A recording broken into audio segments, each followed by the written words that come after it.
But most dynamic ad insertions, they interrupt sentences. So I could be in the middle of saying, "Oh, the great car insurance company, blah blah blah blah blah blah blah." That sometimes they insert ads in the middle of sentences in dynamic ad insertion. That's how that goes. That is one of the reasons I'm vehemently opposed to it. And as close as me and Mike are, and as good as friends as I think me and Mike are, I would walk if he was really serious. Like, man, we gotta do it though. Like, No, I'm moving us to this no, platform so we can do it. No, he's not doing any of this. None of this is happening in the background. It's in the, no, no. you know. But Because and I and hate the them reason, too. It's not the, just Demasi. They're horrible sometimes.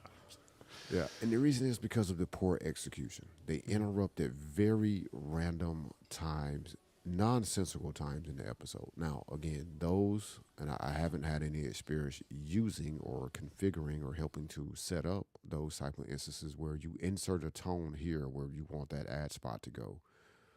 Because then you, as the podcast host, can give a clean break of subject matter to say, okay, here's an ad, and then you insert the tone, and then they drop in the ad dynamically right there based off of that insertion.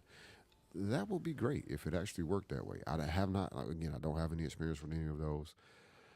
To my knowledge, and I don't follow this space very closely because I don't want to do it, is at least my perception of it is that you have to be on the larger side to get one of those deals. Whereas we could very easily get a crappy dynamic ad inserted uh, company to work with us. The other downside to dynamically inserted ads, though, and we don't do these all the time. I don't think we're doing them right now, but chapters. Uh, Nope, we are it not doing breaks those. it breaks your chapter markers. Yep. If you're doing dynamic ad insertion because chapter markers are based off time. So if Mike inserts a chapter mark, if we were doing chapter marks at let's say 15 minutes and 35 seconds, well, if you're a subscriber, you support us financially, your chapter markers would be great. If Mm-hmm. we were doing dynamic ad insertion and you weren't a supporter, then that 15-minute, 35-second chapter marker would be moved whenever they insert an ad at 13 minutes and 20 seconds. Now they could fix this, like, and this is why I say they're crappy, and this is why I refuse to do them at all because it's actually not a bad idea, and it's not actually again the idea is great, the execution is poor, and the poor execution is why I won't do it because it's not very difficult. Chapter markers are sent in the, and this is going to get a little technical, but we'll move on really quickly. Chapter markers are embedded in the metadata of the file, which are sent in the headers of your MP3. It's very easy to look, and you could write code that would look to see, oh, there's chapter markers here. So if we if there's a chapter marker at 1535 in the file, and we're going to insert an ad at 1320, well, we could move that chapter marker by, what is that, 2 minutes and 15 seconds forward so that it's now at 17 minutes and 60 seconds, 18 minutes, right? Do a little math, which computers are actually pretty good at doing math to move that marker so that you don't break people's chapters. Now, what about dynamically pre-rolls or dynamic post ads? What are your opinions on that? So again, the idea is great. One of the reasons I'm opposed, and I think I would always be opposed to a show that I am a primary host on doing any sort of dynamic ad insertion of any sort, is because I grew up. Sounds weird to say that, but I grew up with podcasters who did host read ads. Mm. And what I love about host read ads over any kind of dynamic insertion is that means I approved what ad is getting played on our show. A dynamically ad insert. Now, there could be situations, but in general, I expect that dynamically inserted ads are, I don't have any control over those ads. I may be able to give you a category of the type of ads, but it's kind of like YouTube ads to me. I can't say, don't ever, for the love of God, don't ever show a Squarespace ad on my YouTube video. I don't think I'm able to do that with YouTube. Unless you're like, MKBHD or somebody. You might have that kind of pull. But for us little people who manage to get a channel big enough that we can actually get ads on them, you don't have the ability to tell YouTube what not to play. I do believe that you have the ability to cover categories of ads, for example. but you don't have the ability to say never show this type of ad. The other thing is, and the thing that bothers me about that is that I feel like as a podcast host or as a individual, whether it's in my role as a podcast host, a consultant, or even just a friend to somebody, if I recommend something, it's because I believe that thing is good. If that turns out not to be true and we find out later that thing is not good, I am at least willing to admit that, hey, I made a mistake. But if you're inserting a pre-roll ad on my show for X number, X car insurance company or Y mechanic shop, I don't know nothing about them people. Mm. And I feel like if you go to that insurance company or that mechanic or that restaurant based off hearing it on my show and you have a bad experience, I'm still going to have to deal with the feedback at technicallyworking.show, for that experience. But I had nothing to do with that experience. Now, if I sit and do an ad for AT Guys or Stripe or think of another company I would like to do an ad for, I don't know, somebody that pays big money, not Squarespace. Microsoft. They There you pay go. big money. You know, and the reason I say not Squarespace is because of their accessibility issues, right? Like at some point, I do believe our show will have enough of a listening audience that we can have a conversation with Squarespace, and our target audience would be interested in a platform such as Squarespace. I won't do a Squarespace ad until they fix their accessibility. But you So might do a Generate Press ad. I might do a Generate Press ad. I might do a Shopify ad. I just won't do a Squarespace ad. Yeah. But that's the difference, right? We can ensure, because I say I'm not the dominant ruler of the show. It's just this is a cooperation.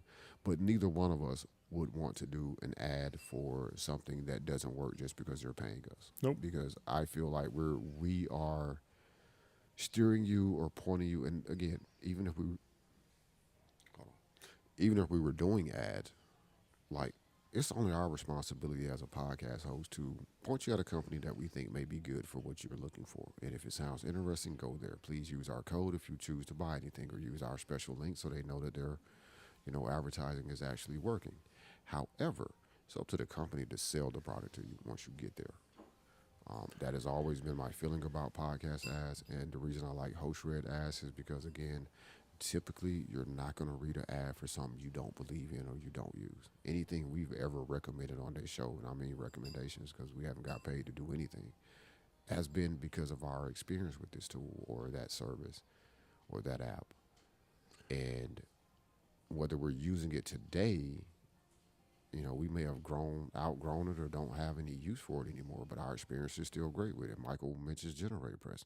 Great WordPress theme. I will always hold Generate Press to, one of my first options when it comes to building a WordPress site, simply because it is a great tool and their support is very responsive.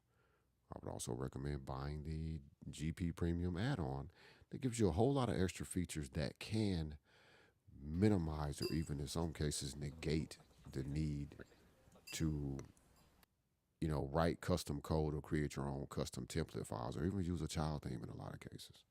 I would also suggest that if you're going to buy the GP Premium thing, you use our affiliate link because it helps us out. But we both use that thing. Mike's built sites with it. Mike is probably building a site right now that uses it. I'm building 3, I think, right now that are using it. I would imagine in a few more months, I'll be back to building sites that use Generate Press.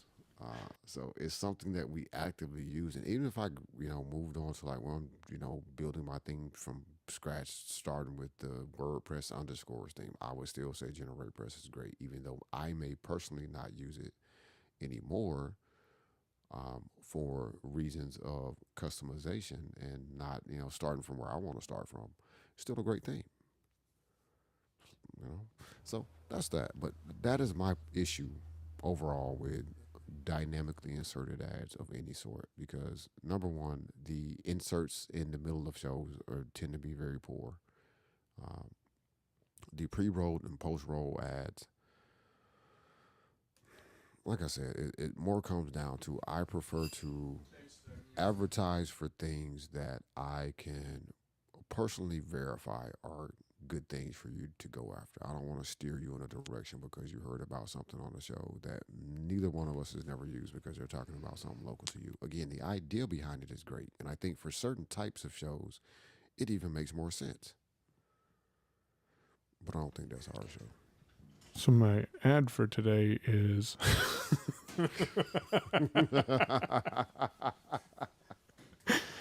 Digital Bites, a new show we're doing with Unmute on Sundays. And this is going to turn into a hardware ad because it's a show where we come and share, we being Marty, Chris, and myself, come and share with you a tip. That'd be a tip using your mobile phone. This week, for example, Marty's showing you how to move an app on iOS. Weeks ago, Chris showed you how to move an app on Android. And then Chris is talking today. Hold on one second. And then Chris is doing a hardware. Nope, she's talking about a crossword puzzle on Sundays, the Apple News crossword puzzle. Did you know that one of the app developers, I forget who it is now, created a crossword puzzle that is fairly accessible? We talked about it last week. And I'm talking about these new Tribit Quiet Plus headsets, which are actually a lot more comfortable than I thought they were going to be. And I think that was your first comment too, was that they were more comfortable. And for the price, they're pretty nice. I like them. So you can check out these Tribit Quiet. What are they called again? Because I don't Tri- have them all. Tribit Quiet Plus over-the-ear headphones. I think that's You the can get exact those names. at Yes. atguys.com. And they are amazing headphones. I've used them to do a podcast with Mike before. The beautiful thing about those headphones, just to extend that ad a little bit more, invoices in The Tribit X3 Go over-the-ear Bluetooth headphones. There we go. I probably should go fix the title of those on the website at atguys.com. But you can get those, and a link will be in the show notes for those. But those are really actually comfortable headphones. They are a successor to what we used to sell at AT Guys, the Tribit Quiet Comfort Plus headphones is what they were called. The previous version. These are a lower cost version, but they're not cheaper. Right. If that makes sense, which doesn't make sense to me, but they are cheaper, but they're not cheap. In the sense of, like, they feel great. Like, in a lot of ways, there are improvements upon the original version that we carried. They still offer the same features, which includes Bluetooth, as well as a hardwired option, cable included in the box. So we don't even make you go buy a new cable like Apple does with their, what are those? Apple those, Pros, AirPod Pros, Maxes. The Maxes. There you go, the AirPod Max. Those Yeah. things. Yeah, we don't even make you go buy extra cable. They're in the box. They do connect over Bluetooth. You have the option for wired, which is how I have used them to do a podcast. The microphone on these is actually really good. Like, you should get those. Oh, you tried it already. Go check out my Mastodon. Listen to the end, and if you scroll back to, it would have been last Thursday or Friday, or it's also on AT Guys too. These are over-the-ear closed-back headphones that also offer noise cancellation. And when I tell you the noise cancellation is good, it is good. And only $53 at atguys.com. So check those out for sure. Now, I do like this Bytes. I think the developer you may be thinking of, but I could be wrong, could be Daniel Jacquet. Yep, that's who it is. Over at Red Sweater. Yep, with, Red Sweater. I think it's Black Ink. Yep, that's the name of the app. If I would have actually pulled up unmute.show, I would have saw the name of it and told you it. But yeah, Red Sweater guy. Yep, that's also the guy behind Mars Edit and Fast Scripts. What's Fast Scripts? Oh man, I will send you a link to Fast Scripts. I'm not going to try to explain it simply because like I haven't actually used it in a few years, and I don't want to misrepresent what the app does. Gotcha. But it's a very quick way to run scripts from your menu bar. Is one main feature of it. Yeah, I know about Mars Edit because I've used Mars Edit on several sites. Yeah, Mars Edit is an amazing tool for connecting to. It supports Word. I mean, I've always used it with WordPress. Like I know it works with other systems, but I've always used it with WordPress. I actually need to check out the current version with blocks because I know he was working on trying to do some things there with that. So maybe you have some, input on how that. I've been switching back to the classic editor. Yeah. Not liking the blocks. The blocks kind of getting irritating. So this actually takes me to the conversation I wanted to talk to you more about. Blocks on the Mac are getting irritating. Actually, quite a lot of stuff on the Mac is getting irritating to me. And so I'm at the point where I'm almost switched back to Windows almost full time again. And I go back to those who don't know, we're streaming live on IAcast. And by the way, Rogue Amoebas and another amazing software. They can pay us anytime, but we'll mention them even if they never paid us a penny. Because now we are live streaming on YouTube now that I got the block reset up and I didn't even have to stop the stream. It just kicked right in, which was pretty cool. Just an aside, like Rogue Amoeba, if I were to go down the pathway that Mike is currently about to tell us about with going completely back to Windows, I would probably spend like the 500, 350, $400 it would cost to get an M1 Mac Mini and just stick it in a corner. Mm-hmm. Just to run Rogue Amoeba's tools Mm-hmm. with RIM. Yep. If I need to reach over there and do some stuff. But Yep. carry on, sir. Yeah. So, anyways, I got the IAcast live stream up. You want to know what the reason was why we couldn't get it? Because I didn't have the ability to go in and set my password. Because I clicked the modify button and it popped up one of those little modals that you could see was there because VoiceOver read to you the both of the close buttons, the one at the top and one at the bottom of it, and the save button, but it didn't read you the fields in the modal. And so I jumped over to Windows and I'm like, I wonder if this would work on Windows. I jumped over to Windows. Everything was labeled properly. The edit fields had proper names. And so I was able to do it. And then I finally got it up and running by doing that on Windows. And then this Logitech MX keys, I really Hold wish on one second before he gets into this keyboard thing. I really want to put out another call to anybody that is a developer, and preferably if you're a web developer with a deep knowledge of screen readers and accessibility. So I guess what I'm looking for is a blind web developer that's been doing this for a long time. Is this issue, because I run into this a lot too, is this issue on the Mac versus Windows a Mac voiceover issue? And I'm assuming you did this in Edge on the Mac. No. Safari. Yeah. And that could be my problem too. Yeah, because here's the dilemma that I find myself in a lot of cases when I do get frustrated with the Mac, and it's usually the web that is the cause of the problem. Sometimes it's Safari. And when I can do something in Chrome or Brave or Firefox that I can't do in Safari, then I'm like, okay, it's a Safari issue. That's pretty easy for me, and I could be wrong, but that's pretty easy for me to blame Safari at that point and I happen to know that Apple does not move nearly as fast as Google does with Chrome and Chromium, or even as Firefox does with the Gecko rendering engine on implementing new web standards. I also know for a fact that Apple will occasionally implement a new web standard that is probably 3 years old at the time that they implement it and do their own custom modifications to it for whatever random reason. So easy to blame Safari if Safari doesn't work and Chrome does. Easy to blame Safari if Firefox works and it doesn't. However, there are some instances, such as this weird thing me and you both experienced with the warehouse interface for AT guys, right? Didn't work in Safari, didn't work in Chrome. For you, I'm guessing it didn't work in Edge. Nope. I went to Firefox on the Mac, and I have no problems whatsoever doing everything, and I don't know why this is. Yeah. Yeah. And it was an evolving issue. It's not like it's always been that way. At first, I remember being able to do stuff in the warehouse in Edge. Oh, I always did it in Safari. Like I have in a Safari. tab Yep. I have a tab group in Safari for AT guys. Like it is a separate whole tab group that I can bring up by pressing a keystroke that used to launch. It actually still launches all of these things. It launches the back end to the store. It launches the warehouse, Invoice Ninja, and there's something else that I'm not. Oh, Zendesk? Gusto. Oh, No, Gusto? I don't Yeah. do Zendesk. in Safari, man. That's wrong with another you? app is that Windows. I'm sorry, not Windows, but is that VoiceOver or is that the web browsers? Because all the web browsers render the table in the same way. Yeah.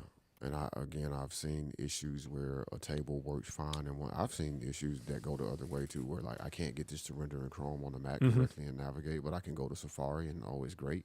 But everything else about the web page isn't great, so it's like, oh, okay, let me copy the link once I get to where I want to be in Chrome, and then paste that in Safari, and then log in, and now I'm on the screen I need to be on to do the thing I need to do, and I can navigate the table.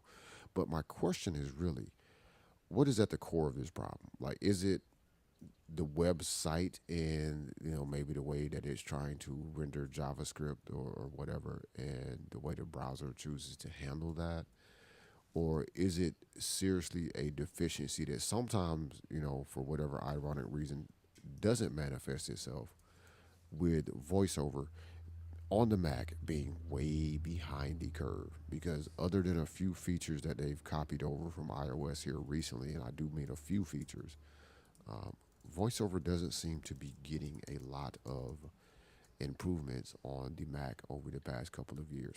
Whereas you look at VoiceOver on iOS and iPad OS, and like you can tell somebody somewhere really is motivated and is thinking and adding features there where we're not getting that same. And it's not a, like bringing voiceover on iOS up to parity with the Mac. Like that's not it at all, because they're well past where the Mac is. There's some features that have been copied from the Mac. Let's say that navigation style, whether you want grouped or Flat. grouped or flat, Yep. yeah, which does evoke thoughts of interacting and not interacting with stuff on Mac OS if you're using trackpad commander like that. But also, it doesn't really make me. That's the only thing that makes me think about the Mac's voiceover. Like, nothing about voiceover on iOS that even in any vague way is similar to the Mac. And I'm really curious if these weirdnesses on websites, whether it's going to Windows, is like there's no problem with them using JAWS or NVDA. I have no problem navigating Zendesk interface, for example.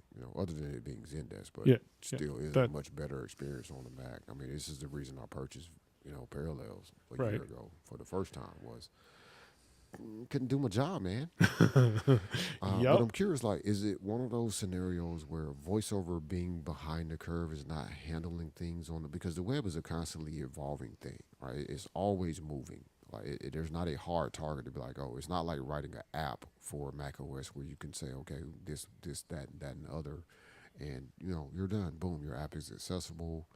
And so long as you don't break anything, it'll probably continue to work with VoiceOver great. Shout out to Rogue Amoeba as a perfect example of one of those things. Whereas if you were trying to create something like Robo Amoeba's Audio Hijack, or just a routing app on the web, like, it might work great today until they update something, because we went from they stopped using JavaScript, vanilla JavaScript, and went to TypeScript, or they stopped using Vue.js and switched to I don't Well, even exactly simpler remember. than that, like CleanFeed. I don't know if you've played with it right now, but it used to be in Chrome or Edge, you could not navigate those drop down. Like when I found out the other day that you could navigate them again, I posted that on Mastodon, I and still Steven's can't. like, "Yay, I don't have to use first letter navigation. You still can't." I still can't. Haha. Now, to be fair, I'm in Brave, so that could be the issue. Ah, Because I have not switched back to Chrome yet. Just because I have stuff kind of set up in Brave, and I don't want to go set it up again in Chrome. yeah, yeah. But I still can't do it. So that makes me wonder, is there a. And that's another. Now, some of the issues me and you both are facing, and I know somebody out there is sending an email right now to feedback@technicallyworking.show that says, well, it could be how your settings are configured. Yeah, sometimes that could be the case. Yep. But a lot of times it doesn't matter. Like, stuff on the web with voiceover is very weird. And I don't know if it's voiceover, if it's Apple, which I suspect in some cases it's Safari, but in a lot of cases I'm really curious, is it voiceover? Because I've started running into situations, and for years, and you probably can go back to our first podcast, Damashe and Michael Just Talking Tech, or the DM series, I think maybe an easier way to find it, where we both have said, one thing I like about the Mac is I don't have to tab all the time. I Uh-huh. hate when people tell me Yep. tab, because I don't tab on the Mac. That's not what I do. There's a lot of instances on the web where I have to tab, and that's the only reason. That's the only way it works. And it doesn't work right on the Mac. Nope, you can't read a edit field like what you just described with that particular application, right? That particular web app where Yeah. you couldn't see the edit fields to change your password, right? I've experienced that, and tabbing, believe it or not, a lot of times has gotten me into the fields. Mm. Then we get down to, did they properly label their edit field so you know what the hell you're about to type? Yeah. Which is Now a on whole that nother screen, level. Yeah, now on that screen could have been fairly easy because it probably just asked for your new password and verify your new password. So fairly, and it Right. will also be a secure field. But I Yeah. have experienced form fields, Let's just edit. forms where it's just edit. Like I Yeah. tab into it and it says edit. And you can't Uh VO left or right arrow because that takes you out of that entire dialogue and doesn't let you huh. just read the title label. So Huh. yeah, been there, done that. So, anyways, WordPress, Gutenberg, and and the classic editor. I've been making some changes on some sites and keep jumping over to Windows, and it's a lot easier. Like I told, maybe it was on Mastodon. I'm like, I'm not going Oh, to hold on. develop. Hold on. Hold on. See, we got to go back because I cut you off in the middle of talking about the MX keys after I you were was talking getting about. there. I was going to Oh, look okay. back there. Yep. Okay. No, appreciate the reminder. But I posted on Mastodon. I'm not going to develop on the Mac right now, at least not doing the WordPress stuff that I'm doing, because when I switch over to Windows, it just works. The only problem I have is when I switch over to Windows, I can't copy and paste stuff from the Mac because I'm not using a Parallels machine. I'm using a physical computer. So that took me down the path of talking to my AI, Pi.ai, and Googling and looking up information. And apparently, the MX Keys keyboard with the Logi software supports a universal copy and paste across devices. So you can copy from your Mac and paste on the Windows computer if they're both on the same Wi Fi network. And you just use the buttons to switch between devices, and then your keystrokes work. So I said, oh, that'll solve all my problems. And then I went and downloaded the Logitech software and remembered what Sean and Steven had said about it. And I'm like, okay, never mind. Not going to play with this. Although I went to I went to go talk to, like send an email because I had Pi write me an email because I'm like, here, I'm frustrated. Here's all I'm seeing. This is a feature I want to do. You told me all about it. Now I can't use it because the software's not accessible. Write me a support email to help explain this. And to tell them how frustrating it can be to have software that I can't use, so I can't get the full value out of this hardware I purchased. And it wrote me a letter, and then I went to the website, to Logitech's website, and I got a chatbot. And I'm like, I'm not in the mood to put a chatbot against a chatbot today.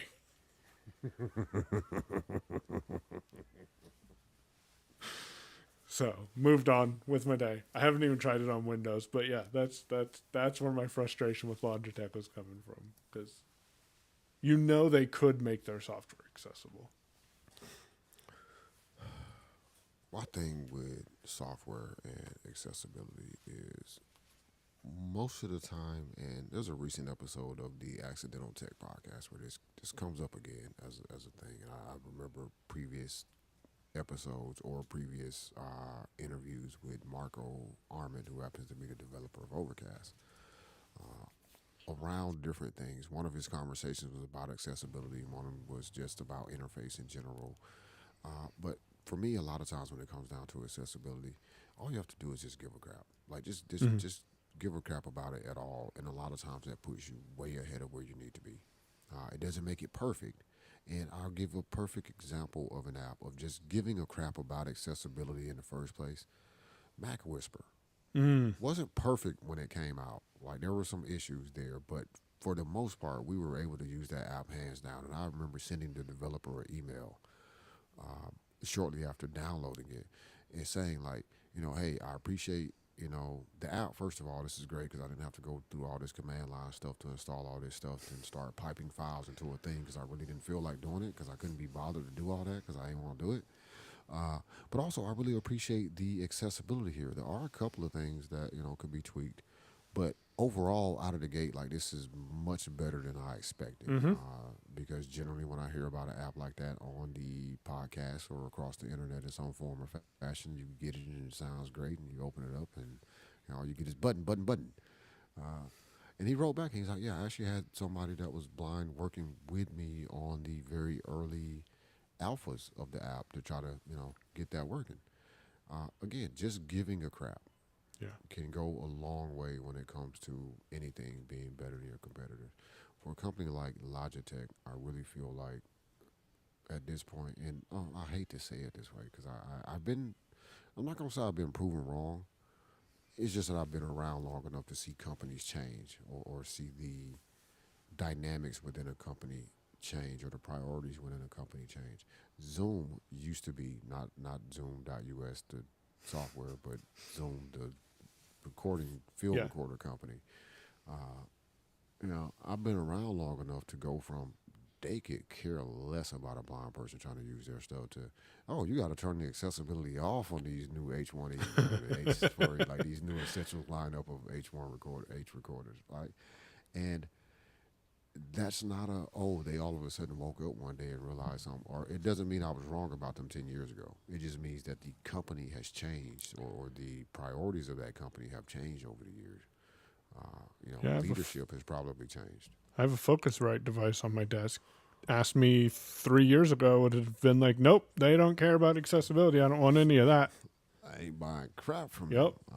And again, this is one of those scenarios where I would have said years ago, don't buy a Focusrite device. And when we talked about the Vocasters, I was like, hey, they did a thing and they actually cared about the accessibility of it. Like they built the app that is accessible on both the Mac and Windows, which again is not normal, even for companies who may actually give a little bit of a crap. If they're cross-platform applications, either they're Electron, which sucks. I don't think they could have done this out with Electron.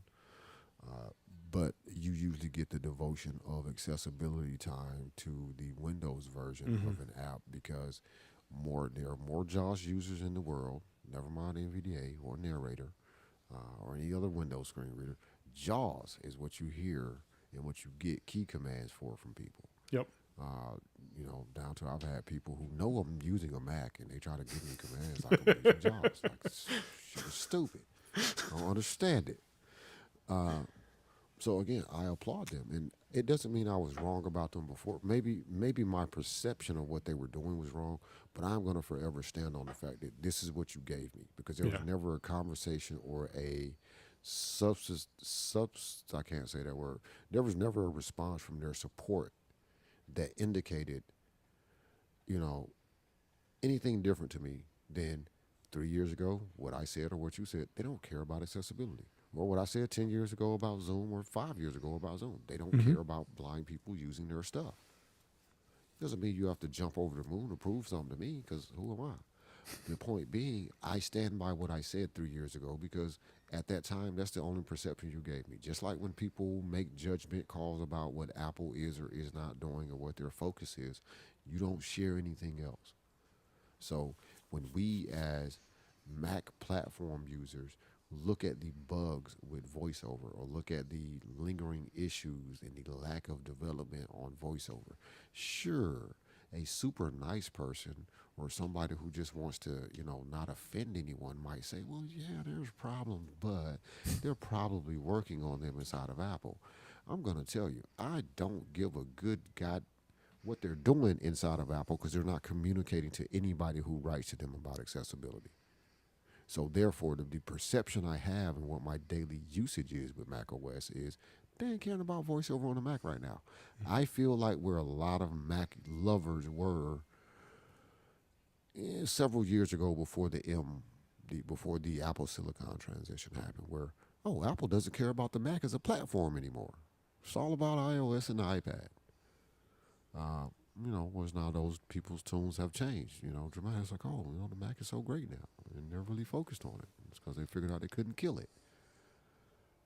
But when you look at the grand total of users, I mean, literally just comparing the user base of iOS devices to Mac OS, like it's ridiculous numbers in favor of iOS or iPad OS. You compare the number of voiceover users or even Zoom users, I would imagine too. I mean, accessibility users at all between Mac OS and iOS. Like those numbers probably get even stupider. Like it's just ridiculous. It's like, there's 100 million users over here on iOS and it's like 10,000 on the Mac. Where are you going to put your resources towards? Right. I completely get that. Yep. Right? I Yep. can understand that from a logistical standpoint. However, we, at least I do, maybe everybody doesn't do it anymore, but I still hold Apple to a higher standard. Partially because they do it to themselves. Mm. Partially because they should do better. Like, sorry, man, you charge too much money for your stuff not to be great. All of a sudden, when you're looking at price wise, do I want to be productive and pay for the screen reader, or do I want to I mean, you can be productive on the Well, Mac. you You don't. can be. It's not even a point of paying for the screen reader, right? Like at this point, the only transition for me, because I don't spend as much time as you do, because the one difference in me and you, I think, going to the Parallels universe to begin with. Well, one, you got Windows computers in the house, so you're Yeah. occasionally screwing with those anyway. But even going to Parallels, you would start off in Parallels to do a thing, and let's say Zendesk, then you would just stay over there. Yep. Yep. Where I would have my parallels operating in coherence mode. So it was like, oh, I can command tab to Google Chrome and Windows. Mhm. And that's one of the reasons also, too, I haven't switched back to Chrome on the Mac because Chrome's running on Windows. And that's how I know where I'm at. Yeah, Oh, I get it. Chrome. Okay, now I'm in Zendesk. Oh, Safari. Now I'm in, Mac OS, whatever. now I'm back Yeah. in, the tab for the store or whatever. Or Right. Firefox, now I'm in the warehouse interface nowadays, these days. So, but that's one of the, I'm not going to say losses in productivity for me, but it would be a little bit of a drop and then come back up for me productivity wise going to Windows. And it's not really the adjustment to the screen reader, it's the loss of some of the tools that I don't even Yep. think about I'm hitting keys for on the Mac. Yep. I don't know how Spotlight. text expander works on the Launchbar. Mac. Launch. I don't know how text expander works on Windows. But, my computer was broke for like a month until I finally was like, okay, I got to fix this. And I just installed text expander inside it. Fixed it. Usually it's for work because it's got stuff. It's like I know what needs to Uh-huh. go here, but I don't feel like going to find the text, and And it's like, look, I'm man, just the going to go third install time- Text The Expander. third time I navigated with Launchbar to this particular file to copy the text and paste it in and then paste the key in for someone, I was like, I really got to stop this stupidness. Yep. Let me just install Text Expander. Brew install Text Yep. Expander. Oh, Set it up and then sign in. OPEN space /APP tab TEXTE tab expander .app hit All right. return. Oh, now it's open sign in. Okay, now we're done. All right. Go through Look. the permissions. Oh yeah, that thing. That whole process. Been doing Python development. I'm liking this more than I thought I would. But you just mentioned something that really made me jump onto this next topic. How in the hell do I get my tab autocomplete to work in Terminal? I'm sure it's got to Mac? be a setting or something on the Mac. Because on Windows it works just fine. But on the Mac I hit tab and I hear the little click sound. I'll Google it if you don't know. But No, so I know how I do it, but I'm trying to think, is there a more direct way? Because the way I do it is a little, I'm also still using Bash because I intentionally always set my thing back to Bash. So I was going to say the first thing I would do is hit tab twice just to make sure it's not trying to like your options for autocomplete are not, a ton of things, like a couple of different things, because it will Yes. give you that sound regardless of whether or not it's working or not. I have a line in my bash configuration file that does two things. It implements autocomplete or tab completion, and it also implements it in such a way that it's not case sensitive either. okay. Does that make sense? So like your Yeah. documents folder, so if you were to type ~lowercase DOC and then hit tab, if you have it the standard tab completion way, it's not going to autocomplete documents because it's case insensitive, and your documents folder starts with a capital D. Just for record, all of your folders start with capital letters. That irritates me because when I create folders, typically I don't create them with capital letters. Right. But whatever. I don't want to have to think about whether I did or didn't. I just want you to autocomplete the thing. I'm trying to tab complete. So I can send you what I have in my bash file, and you can look up to see how to do that with ZSH because I assume that's what you're using in Yeah, your it terminal. is. Yep. To implement that, but that's how I do it. But yeah, my tab completions always work, man. Okay. I refuse not to. Also, this is a reason to back up or copy over your Profile? config stuff for terminal and Yeah. stuff before you wipe your computer. 'Cause, Yeah. yeah. Otherwise, things don't work right. VS Code, though, man, that has been my new favorite thing. I'm really liking it on both platforms. I've been getting my files back and forth.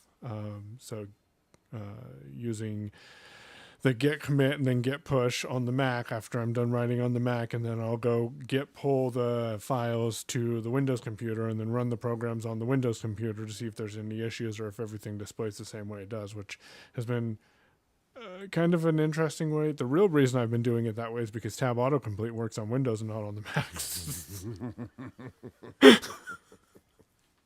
So all I have to do is type in git add dot and then git commit, put a little message on why I'm committing that, and then git push. So Be careful with that git add dot. okay, good to know. Because that's adding everything Yes. that's in that directory. Yes. Yes. Okay. Yeah. Well, Yes, I learned my lesson the hard way. Remember? I'm also gonna give you another Git tip since you've gotten comfortable with it. So Okay. let's say you're working in a directory that is a Git repo. Mm-hmm.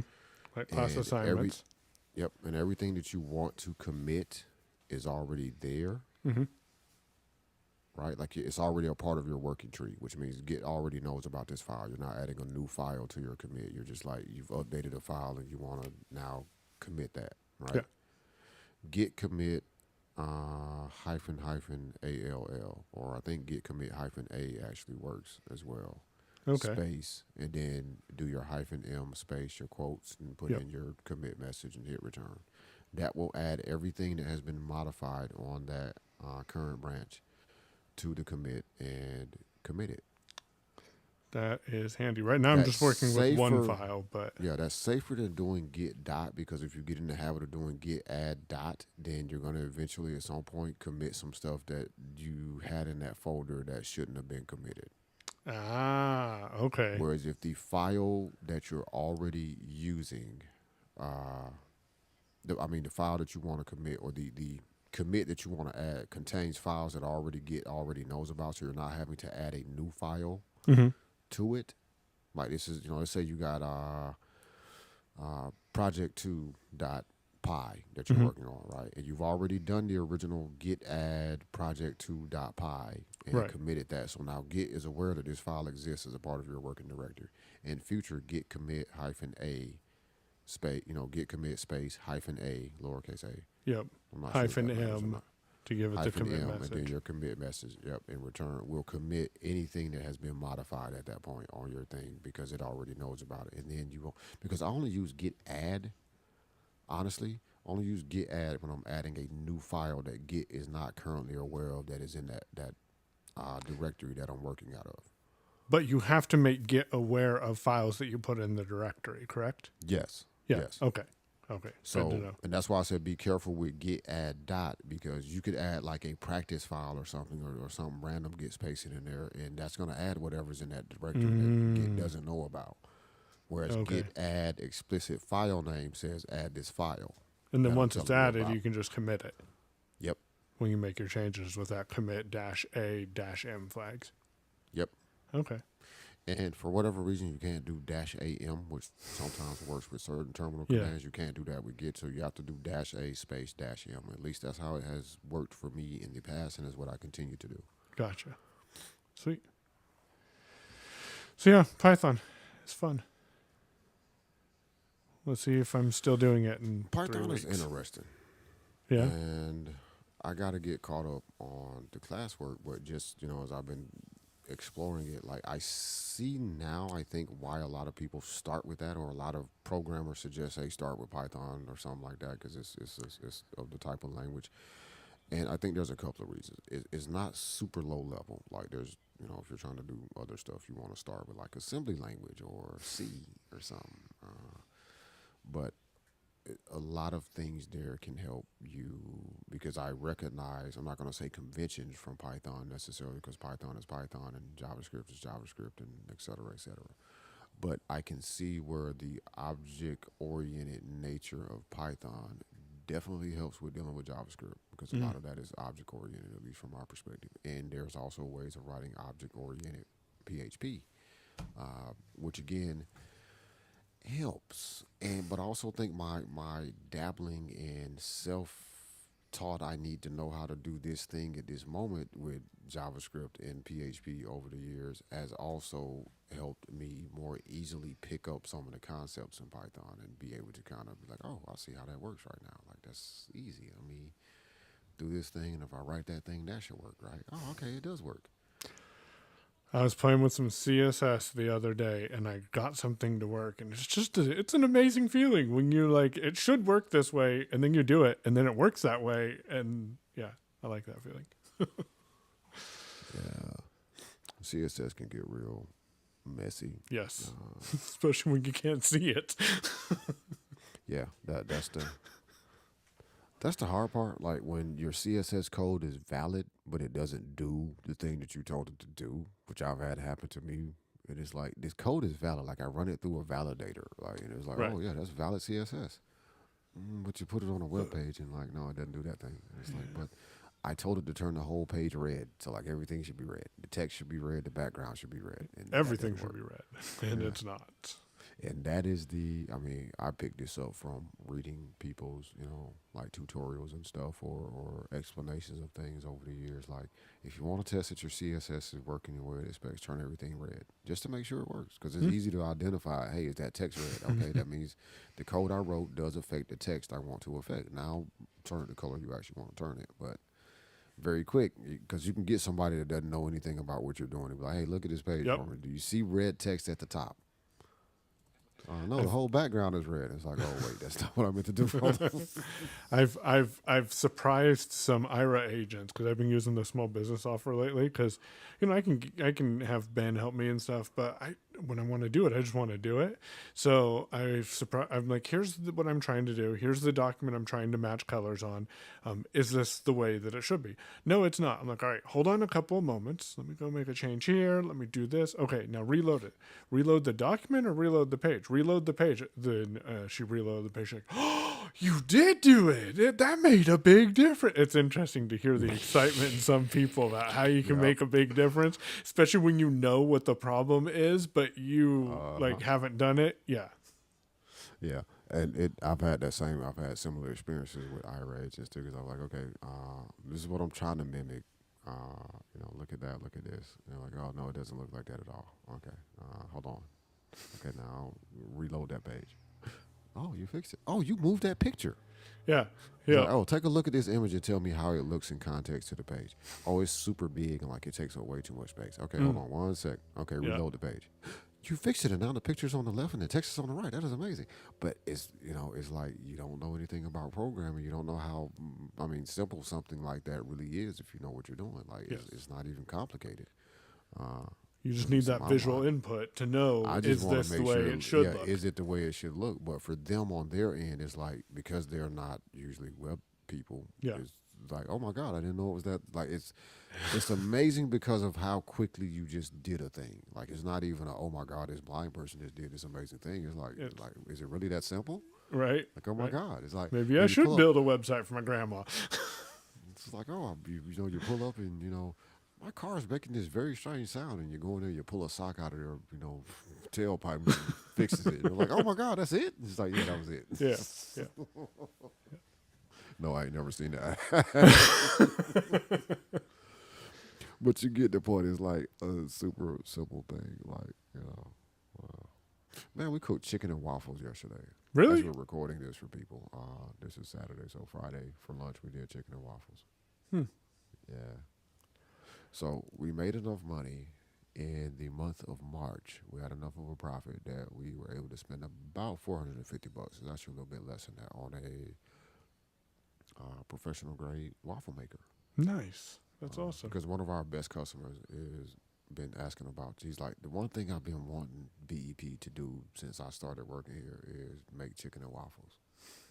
And I told him at the beginning of the process, man, we're going to see if we can make that happen for you. Before we're out of here, we're going to do chicken and waffles. I actually promised it to him. I was like, before we're out of here, we're going to figure out a way to do chicken and waffles.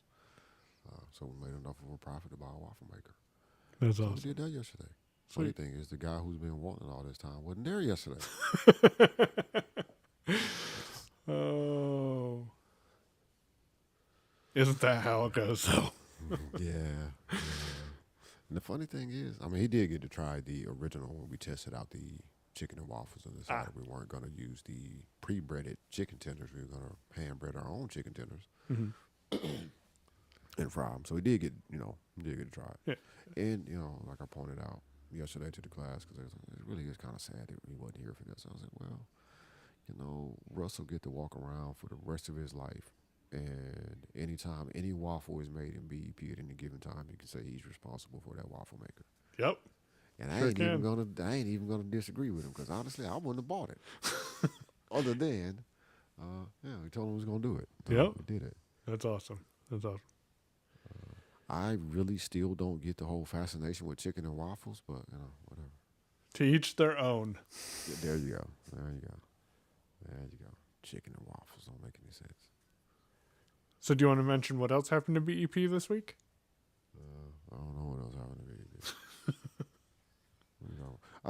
Oh yeah, that thing, man. I left my certificate at school too. I'm gonna bring it home because of course. Were you just being a smartass there for a second, or did you No, actually forget no, what I I was- thought, what I was No. talking about? Look, man, that was Monday. It's Saturday. Like, in all seriousness, though, I was not trying to be funny at all.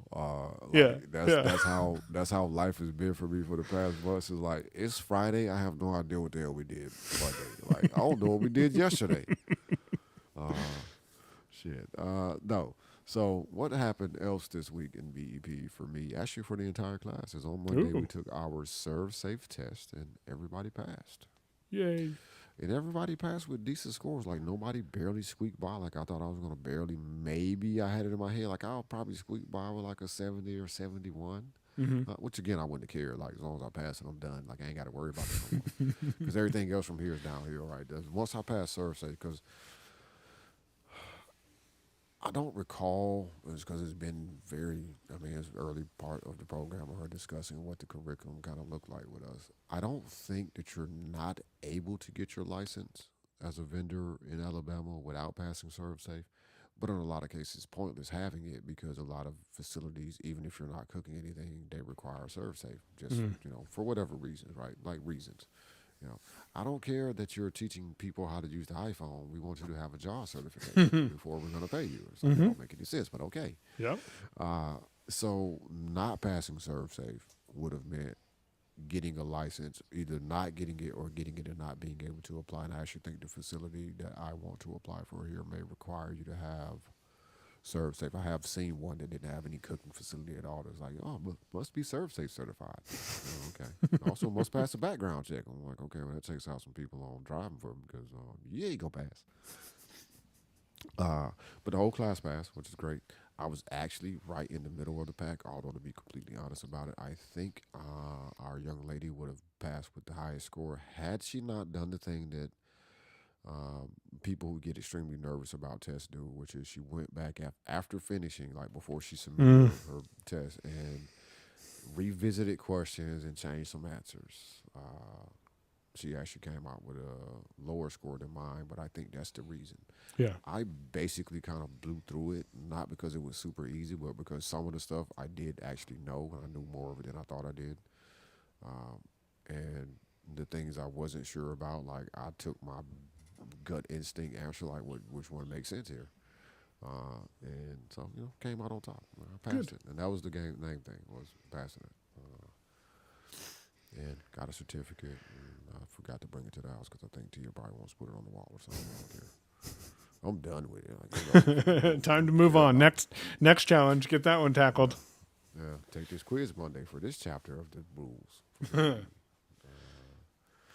And pick up a thermometer. So me and you talked about this thermometer before. I think we did. And I'm going to give a plug, because we don't sell this on AT Guys. But you can get this at the adaptationstore.org. I'm going to try this thermometer. I will report back to everybody in a couple of weeks on how this works. Well, at least within the next month. The next time we fry something for breakfast, for lunch on a Friday. So, and this is where asking questions helps. So I know I've told you privately, I don't know if we mentioned it on the show, it's not a big deal, but one of my classmates, or the male student in the class, is a certified chef, like he has his chef's license. whether that has a bearing or not is really immaterial to this conversation. But he's been doing the frying. So the days that we've done chicken wings, he's fried the chicken wings and pulled them out and all that. And he's been tipping the chicken wings. Like, when we did chicken tenders yesterday with the chicken and waffles, he, was tipping the things and making sure they were at temperature. Uh, I was erroneously thinking that he was using like an infrared thermometer or something, like pulling up a piece of the chicken so it's out of the grease and then Mm. tipping the surface of it with an Yeah. infrared thermometer and then determining what the temperature was. That is not what he's doing. He is using a very similar to he's using a very similar to the talking thermometer that's sold on you can also find these on Amazon, to be fair, but the one on Adaptation Store, the reason I'm recommending that one, I'm going to buy another one because I may have broken the first one or it may have been bad, I don't know. But it has a probe that you fold out from within the body and you stick the end of it in the meat. It has a little dimple so you know how far to insert it into the meat. And you press a button if you wanted to speak aloud your temperature. Mm-hmm. The difference in the one from San Francisco Lighthouse site at Adaptation Store or adaptations.org, I think is actually the domain. Hey, Mike, check that for me before I keep saying it and it's not right. But the one from San Francisco Lighthouse's store works just like the one on Amazon, other than the fact the one from San Francisco Lighthouse actually, and it says instant, instant read thermometer. It is instant. The one from Amazon, I gave it to you because it instantly shows your temperature when you're checking it, but it takes it about 5 seconds to tell you what it is. Mm. So I quickly discarded that when I first bought it because I was checking stuff on the grill with it. At first, of course, I'm gonna go to the grill when I'm cooking because hey, I can cook a steak without a thermometer. I've been doing it for 20 years. Like, so who cares? This is more a test to hey, does the tool work the way it's supposed to work? So you open up the grill, and anybody that does a lot of grilling or barbecuing, you don't want, especially barbecuing, you don't want to lose all that heat. You standing there with the top open for 10 seconds waiting on this damn thermometer to tell you 127 degrees. Oh, okay. Well, close it. Now you got to wait for it to get back up to temperature. Uh-huh. Just let a whole bunch of heat out. You can't time it anymore, and it's all a mess. Nope, it's all screwed up. Yeah. So that one got discarded quickly. The one from San Francisco Lighthouse does actually read like within a second. Like literally, I'm not exaggerating. Like you stick it in the meat, you press the button, and you're getting the temperature. Gotcha. Like almost by the time you're done pressing the button, you're getting the temperature. Yeah. So this is the type of the type of thermometer, for those who are not familiar, is like a body of the thermometer where all the brains and stuff are, and then you got like a little probe that folds out, so it like swings out, and then that's what you use to temp your meat or temp whatever you're checking. But this is actually what he's using. It's like, oh, Okay. well, damn, I could do that. Yeah. There I'm you gonna go. go buy another one of these things. I'm gonna have it delivered over there to Gentry. I also got to buy another cane. I'm glad. See, this is another example. What do we say sometimes? Sometimes procrastination can be to your advantage. What'd you do? I broke my little adjustable height cane that I have actually fell in love with, and I realized how much I love it when I had to go back to a standard folding cane, and like I hate it. It's crap as heavy as I don't know what, man. And it's one of the lighter NLB style folding canes, but like it feels so heavy and that stupid metal tip. Anyway, so I broke that cane. All my fault. It was not a defect in the cane Right. itself. It was because I had a cart run off the sidewalk, and instead of storing the cane properly before I tried to move the cart, I was like, oh well, I'll just move the cart while with one of the hands that's also holding the cane sideways. Yeah, that's what happened. And then you heard the noise, and you're like, "Yep, The probably shouldn't crack have did was like, that." oh, it's all over now. Okay. Yep, you've done this before. Yep. Huh? Yep. Should have made a smart choice now. Too late.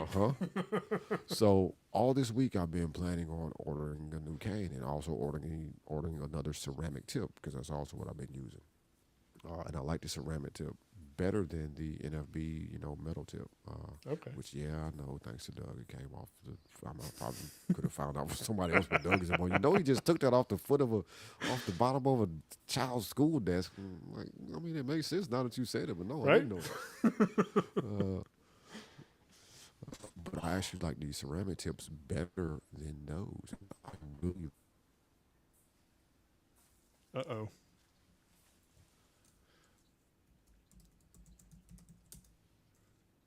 No, I did not lose my internet, but I think we lost Damashe. Let's see. We'll hit Mark.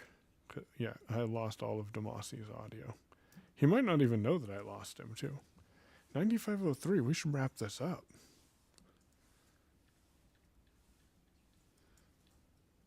Let's go messages. I'll go let him know that we lost him. Lost you.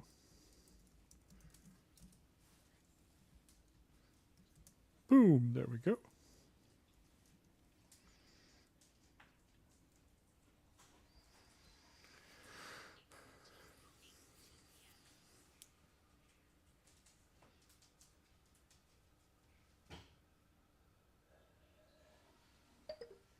Oh, Damashe left.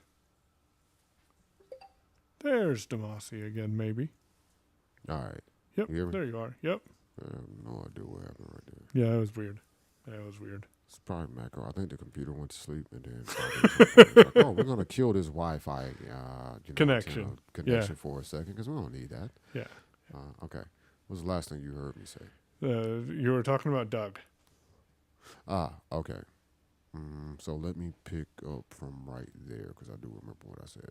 So I probably could have found this out, elsewhere, or maybe even heard it somewhere else. But Doug is the last person who mentioned this to me, which is, he just pulled that metal cane tip off the bottom of a kid's desk. Like, oh, I didn't know that, but it does make sense when you look at it. It's like, oh, I do recognize this shape. But I've always been a fan of and it's one reason I've continued to buy like the NFB style canes or any cane that will, I won't use a cane that doesn't use the NFB style metal tips for years, is because the feedback off those is so good. Well, when I bought this adjustable height cane, I got the ceramic. I tried out a ceramic tip. It's like, I want to try this out. I'll see how it does. Now, going back to a folding cane with a traditional metal tip, NFB style tip, feels like somebody has put mittens on my cane tip. So I am firmly in the camp of the ceramic tips. And I've been using the ceramic tip like literally daily. I mean, you know how much walking I do around and stuff. Since the beginning of the year, prior to the beginning of the year, actually. And I still haven't had to replace the one that I have now. But you ordered a second one just because, yeah. No, I haven't ordered it yet. Oh. I hadn't ordered it yet. But I will order a second one just to make sure. You should send me this adjustable height cane. I think you sent it to me before, but send it again because I'm interested. Yep, I'll send it to you. Because I gotta go. And one reason I like, and there's a couple of things about it not to like, but the overall thing that I do like about it is that you can twist it and adjust the height and then twist it, and when you lock it in place, like it stays and it doesn't, typically come loose as you're using your cane. And what I like about that is the adjustable height means if I'm in a crowded space, I can shorten my cane up without giving up my cane length. Yeah. Or I can shorten my cane up in spaces where I don't need, or if I'm getting in the car, I can just, shorten it all the way down and it becomes like a kind of walking stick, but it'll fit perfectly on the side of the door between my seat and the car door right there in that little slot. So it doesn't fold. It just gets to be small and you adjust how long it is. Kind of like a collapsing cane? Kind of like a telescoping cane. That's what. Yeah, kind of like a telescoping cane. Yep. Except that this is only two pieces. So there's the main big piece, and then you can pull out like this inside piece that will extend out to as far as 69 inches. That seems weird to me, but I gotta try this because I could see the value in that. Because sometimes I want a long cane. Sometimes I want to walk really quick, just get where I need to go down the sidewalk, and know, 3/4 of a second instead of 1/10 of a second that I'm about to smash my face into a pole, so I have enough time to move my head to the left a little bit. That type of stuff. So I gotta check this out. And then other times I'm in an airport. I traveled with I think it was a 63 inch or 65 inch. Somewhere around there. It was 65 inches. I traveled with a straight cane from NFB, and it was really convenient because they just threw it in the overhead bin. But when I was going through the security, I'm like, I kind of wish my cane was a little bit shorter. Not a lot shorter, but a little bit shorter, just so people would stop tripping on it. So. Yeah. And see, that's what made me try this cane out, was because it was like, okay, and they have two different sizes. We'll put a link in the show notes to it as well. There's a shorter size that goes up. I think it may max out at 57 inches, and then there's a longer one that maxes out at 69 inches. But the nice thing is it's infinitely adjustable between whatever the minimum height and maximum height is, right? So if I want my cane to be, super short, just enough for me to, maybe tap the person's heels in front of me when I'm Mm-hmm. in line, but I'm not holding my cane, or I don't have this huge thing poking up over my head because I'm just kind of holding it in the middle so I can swish just a little bit in front of me. Hey, I can shorten it up. But like I'm so glad you learned the value of having a longer cane. You're the reason I even explored that, because my canes were so short. Now when I go use one of my older canes, like, how did I even get by with this thing? Like, Hey, man, when you're walking fast and you're trying to get somewhere, like, hey, having, like you said, just 3/4 of a second gives you enough time to shift your body the right way so yep, you don't hit that thing. yep, Not, hey, the cane and my body arrived at the same time. Like, yes, okay, because that has this cane happened. is really helpful.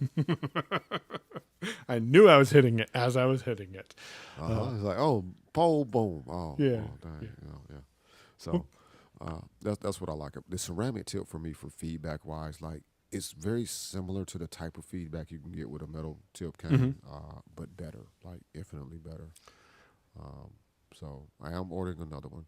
Like I said, the procrastination on just not ordering it this week and being a little busy, but also it's like, oh, something just kept tweaking me like, no, I don't. I mean, it's like, oh, I should go in here and go order this cane. Now I'm going to start doing other stuff. It's like, oh, let Mm-hmm. me look at this. Let me look at this new e-commerce platform over here that I need to start Right. getting familiar with or something. So, Yeah. long story short, in this particular instance, and I do have a folding cane, so it's working. Always have a backup. Yes. Another tip Always. out of this: always have a backup cane. Yep. Even if it's one you hate, like always have a backup cane. A backup is better than none. Exactly. Exactly. For the longest time, and I may even go back to getting like a collapsible. I thought about a collapsible or telescoping cane, but I think I'll just keep the folding cane I got. It kind of fits. Mm-hmm. But I will be ordering a new adjustable height cane with the ceramic tip. So I order another ceramic tip. The one I have is still good, but it'll. I think I'm a convert now. One thing about this adjustable height cane too is it doesn't use that typical kind of how the NFB canes are with the metal tips, like they kind of snap over the Mm-hmm. end of them. Mm-hmm. So this actually screws in. All of the Okay. tips for this cane screw in. And I forget who makes these tips. You would probably recognize the company name if I could remember who they were. Because they make a lot of different. They also make canes as well as tips, but this is one of their tips. It's ceramic. They also have the NFB metal style tip if you prefer that. But it screws into the bottom. Hmm. They also have the roller ball, not the ball, like the little small marshmallow Yeah. tip that Yeah. rolls. Yeah. Which I have one of those. And I looked at it, and when I got it, and I opened it up, and I looked at it, I was like, I really don't know why I got this. I'm not gonna use it. Yep. But it was a whole new, different style of cane. I was like, oh well, let's try the different tips. I'll get the ceramic tip, try that out. I'll get the metal tip because I know how I feel about those. I'll try the little roller tip. It might be. Oh, I actually do know why I bought the roller tip. Now I'm reminded. And this is a benefit to having a cane that allows for different types of tips. Walking through grass, like let's say you're walking through a flowery meadow, or you're going through the woods. Which this guy with the what's that cane? All terrain The one, cane. yeah, that cane. Like he actually got me to thinking about this, and then I randomly was out in the middle of a field with Tia and some of her friends one night, and I was like, having a roller tip right about now might actually be good. Right. Yeah. There you go. Because this keeps getting stuck in the grass. So that's why I actually bought that roller tip. It's also why I hadn't used it. I'm glad I reminded myself why I bought it though. Now you 'Cause know I why really you have got it. forgotten. So now that we've been recording for 103 hours and 54 minutes, I love it when it does that. Whenever we get over 100 minutes, it says 103 hours and 54 minutes and 55 minutes. Like, those are some pretty man. fast minutes. What is time anyway? I Yeah. mean, it's just Exactly. a construct in our minds to help us understand, what we think is going on in the world. Yeah. Yeah. Time means- So, shout out to everybody who listens to the show. I truly appreciate it. We both truly appreciate it. Notice I've been doing a lot of first-person conversations today. Me too. Like Mike's here. the show has it has officially become both of our therapy sessions. So now you're just talking in the third person to yourself. Right.